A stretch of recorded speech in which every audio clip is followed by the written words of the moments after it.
विपत्ति के बीच में भी हम मसीह यीशु के अनुग्रह, बल और सामर्थ का अनुभव कर सकते हैं। मसीह यीशु का अनुग्रह हमें वो सब देता है जो हम कभी पा नहीं सकते थे और ना ही हम जिसके लायक हैं। मसीह यीशु की सामर्थ हमें योग्य बनाती है कि हम अपने आप से परे जाएं। हम अपनी परिस्थितियों से स्वतंत्र होकर जी सकते हैं। मसीह यीशु की सामर्थ हमारे द्वारा अलौकिक रूप में काम करती है, ऐसे काम जो केवल परमेश्वर कर सकते हैं। इस महामारी ने हर एक के लिए बहुत सी चुनौतियां और बहुत सी मुश्किल परिस्थितियां लाई हैं। विश्वासी के नाते महामारी के लिए हमारा प्रत्युत्तर डर का नहीं है, तनाव, आशाहीन या व्याकुलता का भी नहीं है। हम मसीह यीशु से उसका अनुग्रह, बल और सामर्थ प्राप्त करते हैं। हम मसीह यीशु के अनुग्रह, बल और सामर्थ के द्वारा दूसरों की सेवा करते हैं। हम मसीह यीशु के अनुग्रह, बल और सामर्थ के द्वारा जयवंत होते हैं। ठीक है, तो आज हम परमेश्वर के वचन में यहाँ पर समय बिताने वाले हैं और मैं बहुत ही सरल ऐसा संदेश आपको बताना चाहता हूँ। हम सब के लिए यहाँ पर मैं बताना चाहता हूँ विपत्ति के समय सामर्थ के बारे में। और यहाँ इसके बारे में हम कुछ खास ऐसे प्रकाशन देखने वाले हैं और हम देखेंगे दूसरा कुरिन्थियों अध्याय 12 वचन 7 से 10 तक। तो हम सबसे पहले वचन के इस भाग को पढ़ लेते हैं और फिर हम इसमें से कुछ प्रकाशन देखते जाएंगे। दूसरा कुरिन्थियों अध्याय 12 और वचन 7 से 10 तक हम देखेंगे। प्रेरित पौलुस कहता है, इसलिए कि मैं प्रकाशनों की बहुतायत से फूल न जाऊं, इसलिए मेरे शरीर में एक कांटा चुभाया गया है, अर्थात शैतान का एक दूत कि मुझे घूंसे मारे ताकि मैं फूल न जाऊं, वो कहता है। इसके विषय में मैंने प्रभु से 3 बार विनती की कि मुझसे ये दूर हो जाए, पर उसने मुझसे कहा, मेरा अनुग्रह तेरे लिए बहुत है, क्योंकि मेरी सामर्थ निर्बलता में सिद्ध होती है। इसलिए पौलुस कहता है, मैं बड़े आनंद से अपनी निर्बलताओं पर घमंड करूंगा कि मसीह की सामर्थ मुझ पर छाया करती रहे। इस कारण मैं मसीह के लिए निर्बलताओं में, निंदाओं में और दरिद्रता में और उपद्रवों और संकटों में प्रसन्न हूँ, क्योंकि जब मैं निर्बल होता हूँ तभी बलवंत होता हूँ। अब देखिए, ये तो बहुत ही परिचित ऐसा वचन है हम में से बहुत से लोगों के लिए।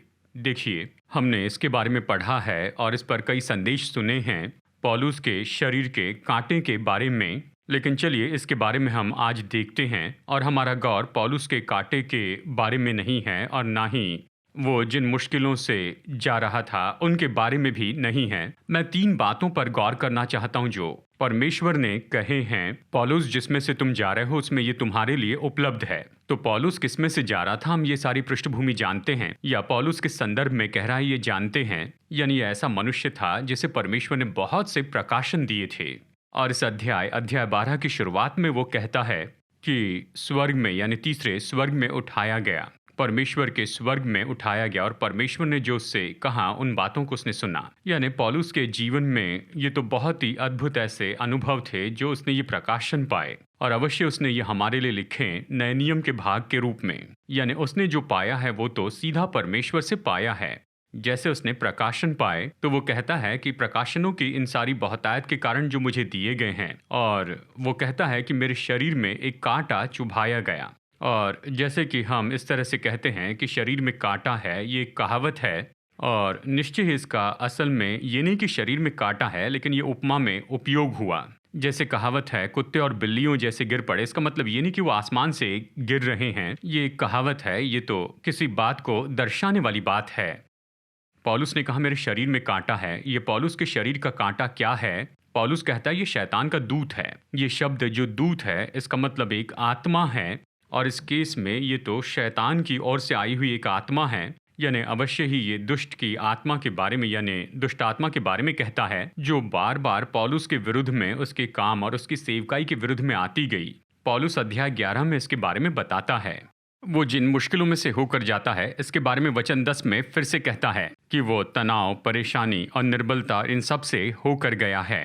तो निश्चय उसके शरीर का कांटा किसी तरह की कोई बीमारी और रोग तो नहीं, लेकिन ये जो निरंतर होने वाला विरोध था उस दुष्टात्मा से, जो कि शैतान का दूत कहा गया है, वो हमेशा पौलुस के विरुद्ध में आई। यानी जहां भी पौलुस जाता था वो जानता था ये दुष्ट आत्मा उसे रोकना चाहती है, उसकी सेवकाई का विरोध करना चाहती है। और पौलुस ने जान लिया कि क्या हो रहा था, तो वो परमेश्वर से प्रार्थना करता है और वो चाहता था कि परमेश्वर इस दुष्ट आत्मा को दूर कर दे, शैतान का दूत दूर कर दे। मुझे ये नहीं चाहिए, मैं नहीं चाहता कि ये मेरा विरोध करते रहें।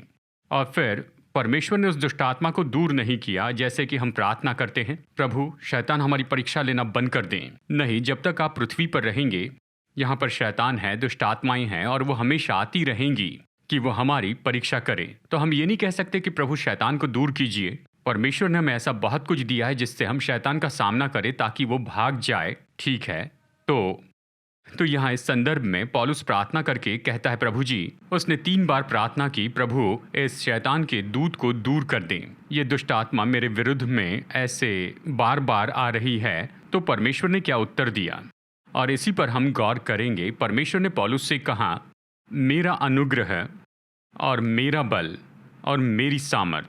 हमें इसी पर गौर करना चाहिए।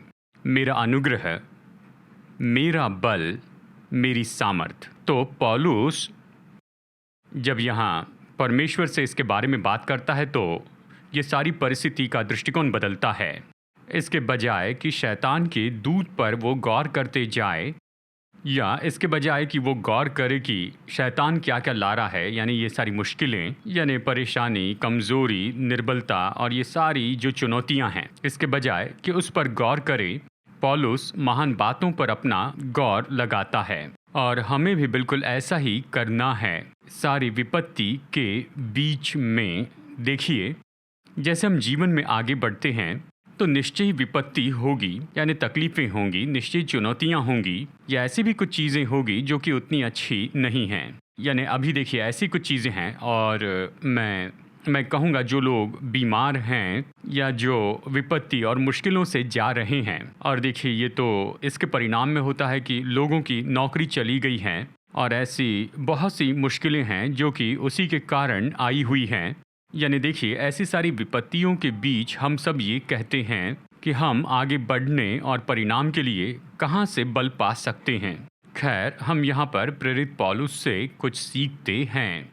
इसके बजाय कि विपत्ति के कारण के बारे में सोचते जाएं, या इसके बजाय कि विपत्ति के बारे में सोचते जाएं और ये सारी विपत्तियां किस तरह से आई, इसके बजाय 3 बातों पर गौर करें जो आपके लिए उपलब्ध हैं यीशु मसीह में विश्वासी होने के नाते।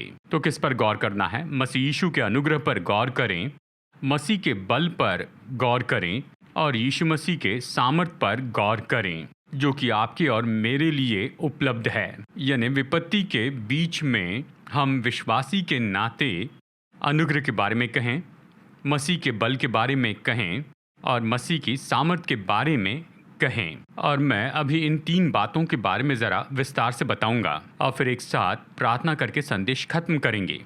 तो मसीह यीशु का अनुग्रह, यानी विपत्ति के बीच में, मुश्किलों के बीच में अनुग्रह क्या करता है। अब देखिए, अनुग्रह शब्द तो नए नियम में बहुत से अलग अलग रूप में उपयोग किया गया। मैं इनमें से केवल 2 बताऊंगा जहां अनुग्रह इस तरह से उपयोग किया गया है। अनुग्रह तो ईश्वरीय सामर्थ पाना, और ये तो इस तरह से योग्य बनाए जाना है। और अनुग्रह का मतलब ये भी है कि ये ईश्वरीय कृपा है, यानी मसीह में अनुग्रह तो हमारे लिए उपलब्ध किया गया है। यानी अनुग्रह के द्वारा तो कृपा है, ईश्वरीय कृपा है। उसके अनुग्रह के कारण ये ईश्वरीय योग्यता जो हमारे जीवन पर आती है। तो विपत्ति के समय में मुझे क्या देखना है? बस कहना है, प्रभु आपका धन्यवाद कि आपने मुझे अनुग्रह दिया है। आपने मुझे अनुग्रह दिया है जो कि तुल्य है या उससे भी बढ़कर है, उससे जो भी मेरी परिस्थिति की मांग है। यानी परिस्थितियाँ तो बिल्कुल विपरीत हैं, वो मुश्किल हैं, चुनौतियों से भरी हैं, परेशानी वाली है, मुश्किल हैं। कई बार वो तो बस कुचल देती है, कई बार ताकत निकाल देती है, चाहे वो आप पर जो भी प्रभाव डालती है। लेकिन फिर भी मसीह का अनुग्रह जो कि आपके लिए उपलब्ध है, ये आपको फिर से योग्य बनाएगा और हमें उस अनुग्रह से लेते जाना है। आपको कहना है, प्रभु मैं आपसे विनती करता हूँ, मैं जानता हूँ ये मुश्किल है, ये चुनौती से भरा है, मैं जानता हूँ ये बहुत मुश्किल है, मैं दबाव महसूस करता हूँ, मैं जानता हूँ ये कुचल देगा, लेकिन प्रभु अनुग्रह कीजिए, मुझे अनुग्रह दीजिए। अनुग्रह क्या करेगा? ये आपके जीवन में उसे लाएगा जिसके आप लायक नहीं। यही तो कृपा है। आपके जीवन में ये वो सब लाएगा जो आपके पास नहीं है। ये कृपा है। तो परमेश्वर का अनुग्रह, ये प्रभु की कृपा लाएगा। शायद ये आपके दफ्तर की परिस्थिति हो, प्रभु मुझे अभी आपका अनुग्रह चाहिए। शायद ये कोई आर्थिक परिस्थिति हो, प्रभु मुझे आपका अनुग्रह चाहिए। और परमेश्वर का अनुग्रह, उसकी कृपा लाएगा। ये आप पर आएगा ताकि आपके पास जो नहीं उसे आप पा सकें, ताकि आप उसे पा सकें जिसके आप लायक भी नहीं हैं। प्रभु अनुग्रह के कारण वो लाएंगे और अनुग्रह आपको योग्य बनाएगा। आप कहेंगे, प्रभु धन्यवाद कि इस परिस्थिति में मुझ पर अनुग्रह किया है, कि इस परिस्थिति में मैं उभर कर खड़ा हो जाऊं और जो करना है उसे मैं करूं। शायद ये मेरी योग्यता से परे हो, लेकिन आपका अनुग्रह मुझे सामर्थ देता है, मुझे योग्य बनाता है कि मैं उठ खड़ा हूं और इस परिस्थिति की मांगों को पूरा करूं। तो हम प्रभु से अनुग्रह के लिए प्रार्थना करेंगे। अब अनुग्रह के बारे में ये एक बहुत बड़ा भेद है।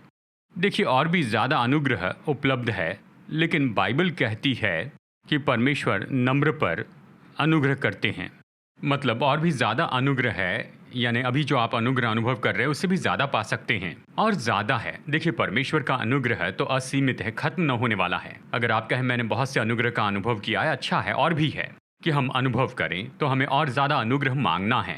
लेकिन बाइबल हमें स्पष्ट बताती है, परमेश्वर दीनों पर अनुग्रह करता है पर अभिमानियों का विरोध करता है, पर दीनों पर अनुग्रह करता है। नम्रता क्या है? नम्रता खुद को नीचे गिराना नहीं है। ये नहीं कि मैं बेकार हूँ, किसी काम का नहीं हूँ, मैं कुछ नहीं कर सकता। ये नम्रता नहीं है। नम्रता तो पूरी तरह से आधारित होना है, यानी ऐसी जगह पर आना है जहाँ पर हम पूरी तरह से परमेश्वर पर आधारित हो। जब हम ऐसी जगह पर होते हैं जहाँ पर हम पूरी तरह से परमेश्वर पर आधारित होते हैं तो हम नम्र होते हैं। नम्र का अर्थ है खुद पर आधारित होने से हटकर परमेश्वर पर आधारित होना। ये नम्रता का स्थान है कि आप नीचे आते हैं, जानबूझकर आप उस जगह पर आते हैं। जैसे प्रेरित पौलुस ने कहा फिलिपियो 3 में, उसने कहा हम शरीर पर भरोसा नहीं रखते हैं। प्रेरित पौलुस के बारे में सोचिए, वो तो बहुत ही पढ़ा लिखा ऐसा व्यक्ति था, उसके पास सब था, फिर भी उसने अपनी योग्यता पर अपना भरोसा नहीं रखा और उसने ये चुनाव किया कि पूरी तरह प्रभु पर भरोसा रखे। यही तो सच्ची नम्रता है।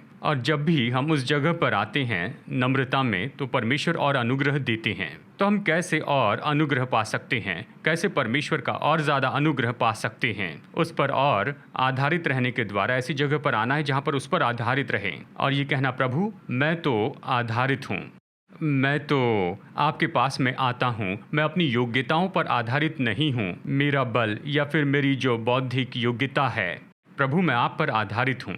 और इसी के कारण अनुग्रह हमारे जीवन पर उंडेला जाएगा, क्योंकि वो नम्र को और अनुग्रह देते हैं। तो हम परमेश्वर का अनुग्रह पाते हैं यहाँ इस परिस्थिति में, और परमेश्वर का अनुग्रह हमें वो देता है जो हमारे पास नहीं है। परमेश्वर का अनुग्रह हमारे जीवन में वो देता है जिसका हम लायक नहीं हैं। परमेश्वर का अनुग्रह हमें योग्य बनाता है कि हम अपनी योग्यता से भी परे उठ खड़े हो। अभिषेक हमारे साथ यही तो करता है इन सारी विपत्तियों के बीच में, यानी मसीह का अनुग्रह। दूसरी बात हम इस वचन में देखते हैं कि पौलुस क्या करना सीखा, वो तो मसीह यीशु के बल पर आधारित रहता है।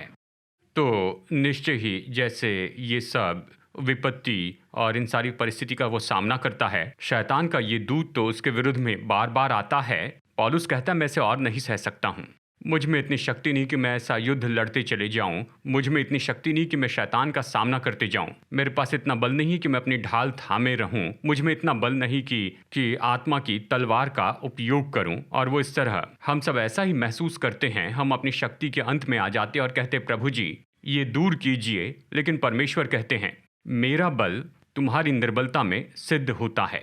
जब आप ऐसी जगह पर आते कहते प्रभु मुझ में कोई बल नहीं है, मैं तो बहुत कमज़ोर हूँ, मुझ में इतनी शक्ति नहीं है कि मैं दौड़ते रहूं या चलते रहूं, मुझ में इतनी शक्ति नहीं कि मैं दौड़ते जाऊं, मुझ में शक्ति नहीं कि मैं आगे बढ़ते जाऊं, मुझ में अभी इतनी शक्ति नहीं कि मैं इन सारी चीज़ों के विरुद्ध में खड़े रहूं। तो परमेश्वर कहते हैं कि मेरा बल यानी मेरी सामर्थ तुम्हारी कमज़ोरी में सिद्ध होती है। मतलब जब आपके पास कुछ नहीं रहता तब परमेश्वर की सामर्थ आती है और वो आपको सामर्थ देती है कि उन परिस्थितियों में आप पर्याप्त से भी बढ़कर हो, यानी विपत्ति के समय। दूसरी बात जो हमें करना सीखना है कि हमें मसीह का बल लेते चले जाना है। आप और मैं, हम सब लोग तो फिलिपियो 4:13 को जानते हैं। यहाँ पर प्रेरित पौलुस कहता है कि चाहे हम किसी भी परिस्थिति में हो, चाहे मैं किसी भी परिस्थिति में रहूं, मैंने संतुष्ट रहना सीख लिया है। और एक अनुवाद इसे इस तरह से कहता है कि चाहे मैं किसी भी परिस्थिति में रहूं, मैंने सीख लिया है कि मैं अपनी परिस्थितियों से स्वतंत्र होकर जीऊं। इसका मतलब मेरी परिस्थिति निश्चित नहीं करती है कि मैं कौन हूं, कि मैं कैसे व्यवहार करूंगा और मैं कैसे काम करूंगा।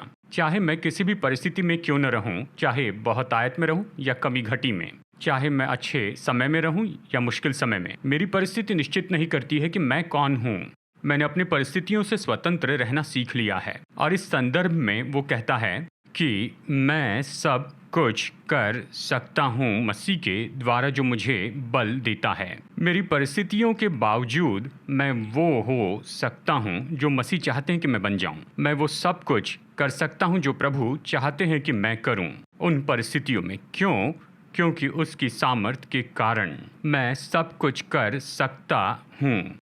मसीह के द्वारा जो मुझे बल देता है, उसकी सामर्थ मुझे ये करने की सामर्थ देती है। चाहे मेरी परिस्थितियां कुछ भी क्यों ना हो, मैं अपनी परिस्थितियों से स्वतंत्र हूँ। हमें अपने आप को इसी तरह से देखना सीखना होगा कि हमारी परिस्थिति ये निश्चित नहीं करती कि हम कौन हैं, कि हम कैसे व्यवहार करें, हम कैसे काम करते जाएं या क्या जानते हैं।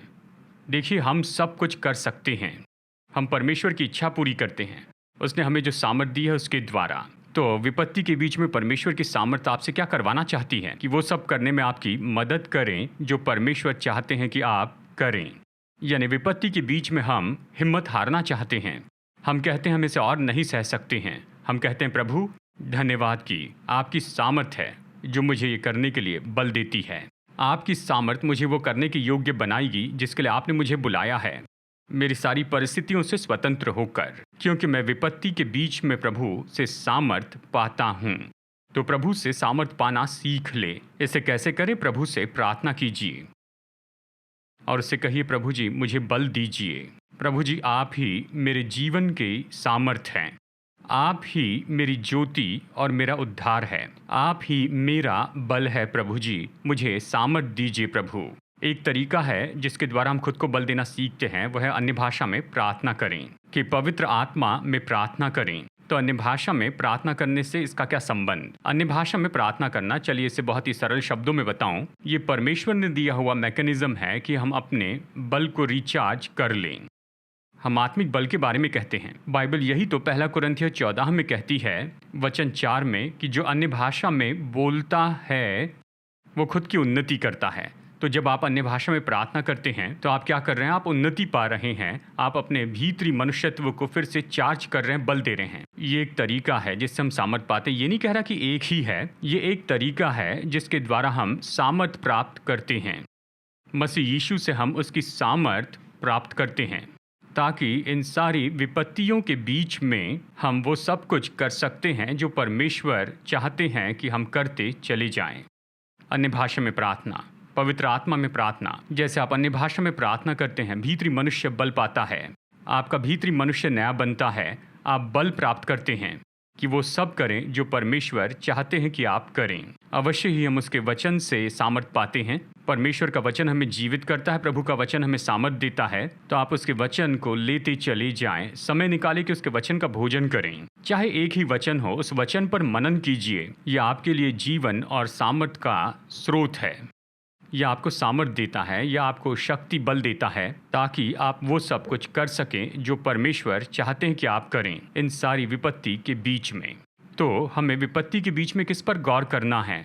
नंबर 1, मसीह के अनुग्रह पर गौर करें, और नंबर 2, मसीह की सामर्थ पर गौर करते जाएं। और फिर तीसरी बात पौलुस कहता है कि मसीह की सामर्थ मुझ पर वास करें। यानी विपत्ति के बीच में वो इस बात पर गौर करता है कि मसीह यीशु की सामर्थ, यानी यीशु की सामर्थ उसके ऊपर वास करती है। किस उद्देश्य के लिए? ताकि उसके द्वारा वो प्रकट की जाए, ताकि उसके द्वारा वो खोली जाए, ताकि हालांकि वो मुश्किलों का सामना कर रहा है, चाहे वो विपत्ति का सामना कर रहा है, सेवकाई का काम होता है क्योंकि मसीह की सामर्थ उसके द्वारा काम करती है। मसीह की सामर्थ जो बीमारों को उसके द्वारा चंगाई देती है, सताए हुए लोगों को छुटकारा देती है, जिससे कलीसियाओं की स्थापना होती है। विश्वासी बल प्राप्त करते जाते हैं ताकि परमेश्वर का काम विपत्ति के बावजूद बढ़ते चले जाए। क्योंकि मसीह की सामर्थ उसके द्वारा बहती है। मसीह की सामर्थ जो हमारे द्वारा बहती है वो क्या करती है? परमेश्वर के काम पूरा करती है। इसके कारण अलौकिक काम होते हैं जिसे हम अपनी ही योग्यता में कभी नहीं कर सकते थे, जिसे हम अपने ही परिश्रम के द्वारा नहीं कर सकते हैं। मसीह की सामर्थ्य से हमारे द्वारा करती है, चाहे विपत्ति के बीच में ही क्यों ना हो। जब हम विपत्ति का सामना करते हैं तो ये इंजन बंद करने का समय नहीं होता है कि ये कहें कि ठीक है अब मैं कुछ भी नहीं कर सकता हूँ। क्यों? क्योंकि इतनी सारी मुश्किलें हैं। नहीं, ये समय कि आगे बढ़ें, अपना इंजन ऑन रखें, आगे बढ़िए। क्यों? क्योंकि मसीह की सामर्थ आपके द्वारा बहती जाएगी। आप वहाँ पर डटे रहें, प्रभु में आप पूरी तरह से चार्ज हो जाएं, परमेश्वर के अनुग्रह पर आधारित रहें, उसके बल में खुद को सामर्थ दीजिए और उसकी सामर्थ आपके द्वारा बहते जाएं। क्या विपत्तियां हैं? हाँ। क्या मुश्किलें हैं? हाँ। क्या चुनौतियां हैं? हाँ। लेकिन इनमें से कुछ भी परमेश्वर की सामर्थ को आपके द्वारा बहने से रोकना नहीं चाहिए, क्योंकि उसकी जो सामर्थ है वो आपके द्वारा बहती जाएगी, चाहे कितनी भी विपत्ति क्यों ना हो या मुश्किलें हों। देखिए, उनमें से कोई भी मुश्किल, उनमें से कोई भी चुनौती मसीह यीशु की सामर्थ पवित्र आत्मा के द्वारा आप में से बहते हुए कभी रोक नहीं सकती है। तो अपना इंजन बंद मत कीजिए, रुकना नहीं है, आगे बढ़ना है, आगे बढ़ना है, विपत्ति के बीच में भी बढ़ना है। और इसलिए आज मैं आप सभी को प्रोत्साहित करता हूँ। देखिए, हम सब अलग अलग विपत्ति का सामना करेंगे। हाँ, निश्चय ऐसी मुश्किलें होती है, कुछ ऐसा ऋतु होता है जहाँ पर ये बहुत ज़्यादा दिखती है, तो कभी अच्छा समय होता है। हाँ, लेकिन अच्छा समय हो या बुरा समय हो, कभी मत भूलिए मसीह यीशु का अनुग्रह, मसीह यीशु का बल और मसीह यीशु की सामर्थ, ये विश्वासी के नाते हमेशा आपके लिए उपलब्ध है। उसमें जुड़ जाना सीखिए, आप उसमें जुड़ना सीख लीजिए, विश्वास का व्यक्ति होना सीखिए कि सबसे बुरी परिस्थिति में भी आप परमेश्वर के अनुग्रह में आगे बढ़ते जाएंगे। आप उसके बल के द्वारा सामर्थ पाएंगे और आप उसकी सामर्थ को प्रकट करेंगे, और कोई भी परिस्थिति आपको ऐसा करने से रोक नहीं सकती है। चाहे नरक आपके विरुद्ध में कुछ भी लाने की कोशिश कर ले, वो आपको रोक नहीं सकता कि परमेश्वर के अनुग्रह में, उसके बल में आगे बढ़े और उसकी सामर्थ में आगे बढ़े। क्योंकि यीशु ने कहा, मेरा बल तुम्हारी निर्बलता में सिद्ध होता है, मेरा अनुग्रह तुम्हारे लिए बहुत है, ये पर्याप्त से बढ़कर है। चाहे शैतान आपके विरुद्ध में कुछ भी क्यों न कर ले, लेकिन मसीह की सामर्थ वो आपके द्वारा खोली जाएगी हर एक परिस्थितियों में। तो आज आप बल पाइए। याद रखिए कि विपत्ति में आपके लिए सामर्थ है। सामर्थ है कि हम जयवंत हो, सामर्थ है कि हम आगे बढ़ते जाएं, हमारे लिए सामर्थ है कि दूसरे लोगों के लिए आशीष हो, हमारे लिए सामर्थ है कि हम दूसरों को उठाए चाहे हम कुचले क्यों न जाएं। हमारे लिए सामर्थ उपलब्ध है कि दूसरों की मदद करें जबकि हम चुनौती में हैं। और ये सामर्थ तो आपके और मेरे लिए उपलब्ध है कि लोगों की परिस्थितियों में हम हल लेकर आएं जबकि हम चुनौतियों का सामना करते हैं। कोई भी बात आपको रोकने न पाए, आप आगे बढ़ते जाइए। आपकी सबसे बुरी विपत्ति में भी आप दूसरों के लिए आशीष बनिए, क्योंकि मसीह यीशु के अनुग्रह से, मसीह यीशु के बल से और उसकी सामर्थ से हम प्रार्थना करेंगे। पिता, यहाँ एक साथ समय बिताया इसलिए धन्यवाद। मैं हर व्यक्ति के लिए प्रार्थना करता हूँ जो इस सभा में हमारे साथ में जुड़े हैं। प्रभु, जिस किसी समय या किसी भी जगह से हमें देख रहे हैं, मेरी प्रार्थना है कि पवित्र आत्मा की सामर्थ्य इनके दिल में इन्हें प्रोत्साहित करें। इस समय आपका अनुग्रह, आपका बल और आपकी सामर्थ हमें शक्ति दे। हमारे जीवन में प्रभु हम बल पाते जाएं और हर एक चीज़ जो इन्हें नीचे दबाए हैं वो टूट जाएं। हर एक रुकावट जो इनके जीवन पर आई है वो गिर जाएं। ये बल में उठ खड़े हो और ये सामर्थ में आगे बढ़ते जाएं। और ये आज प्रोत्साहित हों कि ये आपकी सेवा करते जाएं, कि दौड़ में दौड़ते जाएं और आगे बढ़ते चले जाएं और जीवन की चुनौतियों पर ये जयवंत हो जाएं, क्योंकि आपने हर एक को जयवंत व्यक्ति बनाया है। मैं परमेश्वर की आशीष इनके लिए कहता हूँ, परमेश्वर की जय इनके जीवन में कहता हूँ। मैं घोषित करता हूँ ये जयवंत है, चाहे जो भी विपत्ति हो ये जयवंत हैं। ये जिन चुनौती का सामना कर रहे हैं उस पर ये जयवंत हो जाएं, कि ये अलौकिक अनुग्रह प्राप्त करें, ये अलौकिक बल प्राप्त करें और ये अलौकिक सामर्थ पाए। मसीह का अनुग्रह, मसीह का बल और मसीह की सामर्थ इनके जीवन में काम करें। ऐसा करने के द्वारा ये प्रोत्साहित हों और हम धन्यवाद देते हैं यीशु मसीह के नाम में। आमेन, आमेन। हम आपकी ओर से सुनना चाहते हैं। आप कुछ समय लीजिए, निश्चय आप हमें ईमेल के द्वारा अपनी गवाही भेजिए। हमें ईमेल भेज सकते हैं testimony@apcwo.org। हमें भेजिए कि कैसे आज की सभा के द्वारा आपने आशीष पाई और ये संदेश शेयर कीजिए। ज़्यादा से ज़्यादा लोगों को बताएं और वो जानें कि यीशु मसीह का अनुग्रह, उसका बल और उसकी सामर्थ उनके लिए उपलब्ध है, सारी विपत्तियों के बीच में भी, ताकि वो भी प्रोत्साहित हो। आइए प्रार्थना करते हैं। हमारे प्रभु यीशु मसीह का अनुग्रह और पिता परमेश्वर का प्रेम और पवित्र आत्मा की संगति हम में से हर एक के साथ हमेशा हमेशा होती रहे, यीशु के नाम में, आमीन। संदेश सुनने के लिए धन्यवाद। भरोसा करते हैं कि संदेश आपके लिए आशीष रहा। मुफ्त के स्रोत पाने के लिए, जिनमें है सरमन नोट्स और पब्लिकेशन, पाने के लिए विजिट करें apcwo.org पर। बैंगलोर के APC बाइबल कॉलेज की जानकारी पाने के लिए विजिट कीजिए apcbiblecollege.org पर। याद रखिए, all peoples church Bangalore app download कीजिए ऐप या गूगल प्ले स्टोर से।